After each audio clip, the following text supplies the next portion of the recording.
네, 여러분 안녕하십니까? 필립입니다. 이번 영상은 생각하라 그리고 부자가 되어라 13번째 영상입니다. 그러면 나폴레옹 힐이 설명해주는 12번째 성공 원칙에 대해서 본격적으로 알아보도록 하겠습니다. 문제가 일어날 것이라고 지레 짐작하지 마라. 그러면 그 문제가 나타날 것이다. 이 문장은 12번째 성공 원칙을 소개하면서 나폴레옹 힐이 맨 첫 장에 소개하고 있는 문장입니다. 이어지는 내용처럼 절대로 부정적인 생각을 하지 말라는 강조의 의미로 이해하시면 되겠습니다. 생각하라 그리고 부자가 되어라 나폴레옹 힐이 말해주는 12번째 성공 원칙은 바로 뇌입니다. 이 뇌는 우리의 생각을 송출하고 또 다른 사람의 생각 그리고 나의 생각을 전송받는 기지국 역할을 한다고 하는데 뇌를 어떤 식으로 바라보고 있는지 알아보도록 하겠습니다. 나폴레옹 힐은 인간의 뇌는 라디오 수신기와 같다고 묘사합니다. 창조적 상상력으로 우리의 생각을 다른 사람에게 보내고 잠재 의식을 통해서 다른 사람의 또는 나의 생각을 뇌로 받아들이게 됩니다. 창조적 상상력은 수신기, 잠재의식은 송신기 역할을 하는 것입니다. 잠재의식으로부터 나온 생각과 다른 사람의 뇌에서 흘러나온 생각을 수신하는 게 바로 뇌입니다. 타인의 의식적 사고, 그리고 자신의 잠재적인 사고, 그리고 타인의 잠재적 사고, 그리고 무한지성을 우리는 뇌를 통해서 습득하고 있습니다. 잠재적 사고라 하면 내가 의식하지 않는 상황에서 나의 잠재의식이 활동하고 있고 그 잠재의식이 보내고 있는 일종의 에너지라고 이해하시면 되겠습니다. 이때 이 에너지는 긍정 또는 부정적인 감정과 함께할 때 더욱더 강하게 우리의 뇌는 받아들인다고 합니다. 우리 인간은 이성적인 동물이 절대로 될 수 없고 오로지 감정에 의해서 더 큰 영향을 주고받는 동물이기 때문이죠. 뇌는 감정적으로 자극받은 생각에 더 빠르게 기능하게 됩니다. 내가 긍정적일 때 또는 내가 부정적일 때 주변에 또는 나의 생각이 나의 뇌에게 더욱더 강하게 입력된다는 것으로 받아들이면 되겠습니다. 이어서 뇌의 작동 과정에 대해서 알아보도록 하겠습니다. 뇌는 앞서 설명드린 것처럼 송신기와 수신기의 역할을 동시에 하고 있습니다. 감정은 우리가 송신하고 수신하는 능력 양쪽에 영향을 미치는 것을 앞선 장에서 확인할 수 있었습니다. 그렇다면 우리가 생각을 송신할 때 그것들은 어디로 보내질까요? 바로 자기 암시를 이용하여 잠재의식으로 들어가게 됩니다. 다른 사람들의 긍정적 또는 부정적인 생각은 나의 자기 암시를 통해서 나의 뇌에 넓게 퍼져 있는 잠재의식 속으로 들어가는 것입니다. 우리가 앞선 성공 원칙에서 살펴본 것처럼 잠재의식을 영향을 줄 수 있는 우리의 능력은 바로 자기 암시입니다.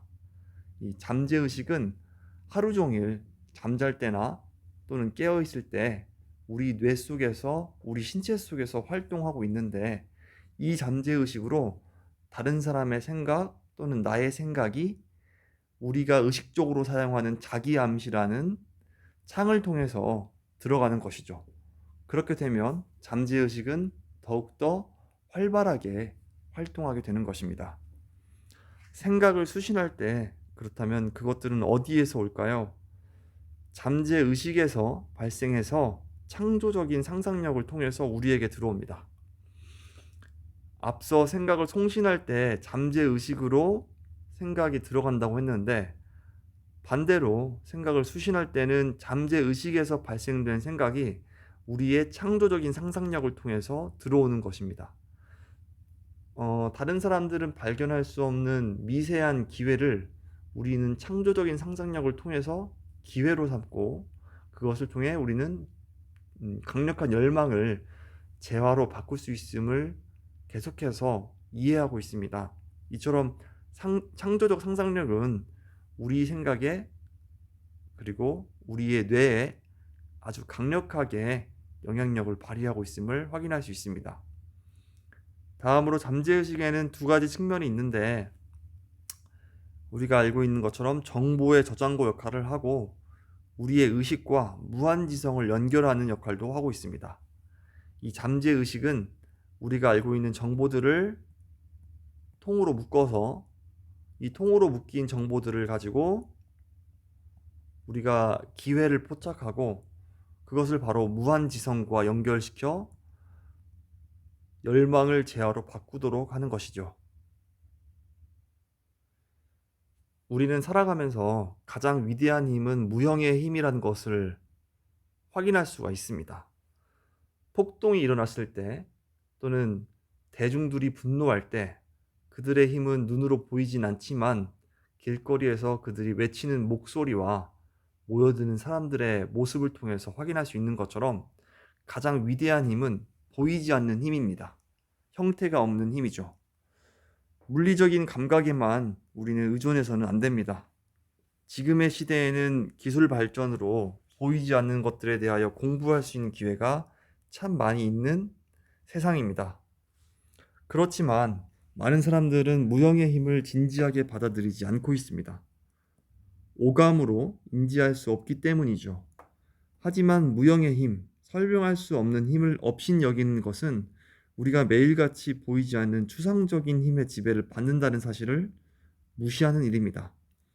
저 멀리 바다에서부터 해변으로 몰아붙이는 파도에 감춰진 힘, 그리고 지구의 중력까지 눈 감고 생각해보면 분명 우리는 그것들에 대해서 배웠습니다. 하지만 그 힘이 얼마나 강력한지는 살아가면서 미처 깨닫지 못하고 있는 것이죠. 가장 위대한 무형의 힘은 바로 생각입니다. 방금 전 슬라이드에서 무형의 힘이 강력하다는 것을 깨달아야 된다고 말씀드렸는데 이와 같은 무형의 힘 중에서 가장 또 강력한 게 생각이라는 것입니다. 우리는 뇌를 복잡한 기계와 같은 신경망들이 신체를 성장시키고 유지하는 물리적 기능만을 위해 존재한다고 생각하기는 어렵습니다. 수십억 개의 뇌세포는 서로 소통하는 매개체를 만들고 다른 무형의 힘과 소통하는 수단을 제공하는 시스템이라고 봐야 할 것입니다. 살면서 한 번쯤 누군가가 괜찮은 사람이라거나 또는 저 사람은 반드시 성공할 것 같다 또는 어떤 일이 일어날 것 같다고 예견하거나 반대로 누군가와 함께 있어서는 안 될 것 같다. 저 사람은 나에게 좋지 않은 영향을 줄 것 같다. 라는 느낌을 받았는데 그 예감이 적중한 적이 있지 않습니까? 도대체 이런 정보는 어떻게 오는 것일까요? 나폴레옹 힐은 바로 그것이 보이지 않는 힘, 무형의 힘, 생각에서 온다고 말하고 있습니다. 마지막 성공 원칙과 다음 제가 영상에서 소개해드릴 마지막 성공 원칙과 연결되는 부분인데 이처럼 생각을 통해서 우리는 육감이라는 것을 가질 수 있는 것입니다. 이 생각은 팀워크로 정신 능력을 발휘하는 방법이라고도 우리가 이해할 수 있는데 정신이 자극되는 이상적인 조건 아래에서는 육감이 자극받아서 발현될 수 있음을 발견할 수 있다고 합니다. 둥근 회의 테이블에 앉아서 우리가 고려해야 할 문제의 본질을 분명하게 말한 다음 그에 대해 토의하는 것. 이것은 우리가 학교에서건 아니면 회사에서건 대부분의 회의가 이와 같은 방식으로 이루어지는데 이게 바로 우리의 보이지 않는 힘, 생각, 이것을 팀워크로 승화한 것이라고 볼 수 있는 것입니다. 이미 우리는 생활 속에서 보이지 않는 힘을 사용하고 있는 것이죠. 이 방법은 신기하게도 각자가 경험하지 못한 지식, 그리고 알려지지 않은 지식의 근원과 소통하게 해줍니다. 이 말이 무엇이냐면 예를 들어서 3명의 사람이 회의를 한다고 했을 때 이 3명의 사람은 각각 다른 경험을 했습니다. 그리고 공통적으로 A라는 경험을 해보지는 못했습니다. 그럼에도 불구하고 세 사람이 대화를 하고 목적을 분명히 한 상황 속에서 회의를 진행하다 보면 경험해보지 못했던 A라는 생각을 할 수 있게 된다는 것이죠. 이것은 바로 집단 지성, 그리고 조력 집단의 힘과도 연결되는 부분입니다. 이처럼 조력 집단의 힘을 활용하여 협력할수록 각각의 구성원들은 다른 사람의 생각을 더 잘 예측하고 서로가 지닌 강렬한 열정과 영감에 즉시 닿게 됩니다. 이 과정을 완전히 제어할 수는 없겠지만 잘 사용할수록 일을 더욱 잘할 수 있게 되는 것이죠. 생각하라 그리고 부자가 되어라. 나폴레옹 힐이 설명해주는 12번째 성공 원칙은 바로 뇌였습니다. 우리가 생각을 송출하고 우리의 생각 또는 타인의 생각을 받아들이는 기지국 역할을 하고 있는 뇌를 우리는 바르게 이해하고 올바르게 사용할 수 있도록 훈련해야 됩니다. 가장 일반적인 방법이 바로 여러 사람들과 함께하는 회의이고, 이 회의는 1 더하기 1은 2가 아닌 3과 4로 이어지는 무한한 무한지성과 연결되는 과정임을 이해할 수 있어야 됩니다. 다음 영상에서는 마지막 성공 원칙에 대해서 공유해 드리도록 하겠습니다. 마지막 성공 원칙을 예고해 드리자면, 앞서서 배웠던 12가지의 성공 원칙을 바르게 이해할 때만 온전히 사용할 수 있다고 나폴레옹 힐은 말하고 있는데, 다음 영상에서 해당 원칙을 설명해 드리도록 하겠습니다. 긴 영상 시청해 주셔서 정말 감사드리고, 지금까지 필립이었습니다. 감사합니다.